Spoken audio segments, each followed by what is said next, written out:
Once upon a time, when the sun went down, there was no light at all left in the world. When it was night, it was so dark you couldn't see your hand in front of your face. The people of the land had to go to bed right away because otherwise they'd be bumping into each other, which was very embarrassing for everyone. And during the winter, when the days were very short and the night was very long, sitting in the dark and waiting for the sun to rise was very hard. In this land lived 4 brothers. They grew up and did what brothers in stories often do. They decided to go travelling to seek their fortune. So off the 4 brothers went. They travelled for many days, staying at inns when the sun went down, and soon they crossed over the border of their land and into the land next door. And as the night was about to fall, the 4 brothers found an inn and got themselves a room and prepared to go inside. But when the sun went down, something incredible happened. Another light appeared.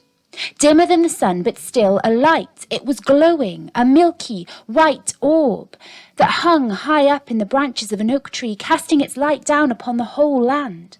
And the people of the land kept about their business in this new, milky white light. The 4 brothers were amazed.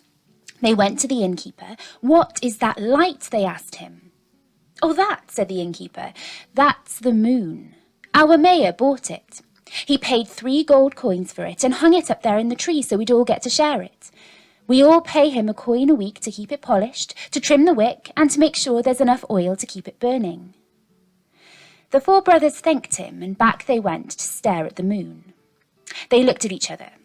The first brother said to the second brother, "Are you thinking what I'm thinking?" The second brother said to the third brother, "I think you're thinking what I'm thinking." The third brother said to the fourth brother, "I'm thinking our land could do with something like this." And the fourth brother said to all the other brothers, "Let's steal the moon." So they waited until everyone in the land had gone to bed. And then the first brother stood at the bottom of the big old oak tree, and the second brother climbed on his shoulders, and the third brother climbed on his shoulders, and the fourth brother climbed all the way up his brothers to the top of the 3, reached up and unhooked the moon. And then, with the moon lighting their way, the 4 brothers ran all the way home to their own land. When they got back to their own land, the 4 brothers hooked the moon at the top of a big old tree, and it cast its light out over their land just as soon as the sun went down. And the people of their land were overjoyed. Now, when night fell, they could dance and sing and drink and tell stories. It was wonderful. The moon quite made the 4 brothers' fortune. The people of the land paid them a coin a week to keep the moon in oil and trim its wick. And the 4 brothers never had to buy themselves a drink or a plate of food again. The years passed. The moon shone.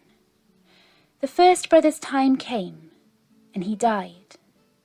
But when his will was read, it was discovered that the first brother wanted to have his share of the moon put down into the earth with him in his coffin.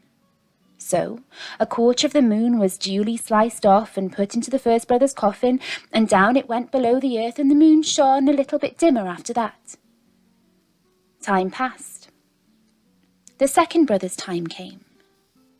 Sure enough, he'd specified the same thing in his will, so now half the moon was gone. The third brother, when his time came, said the same thing, and of course, eventually the fourth brother died too, and the remaining quarter of the moon was put into his coffin, and now there was no moon left to shine out across the land during the long dark nights.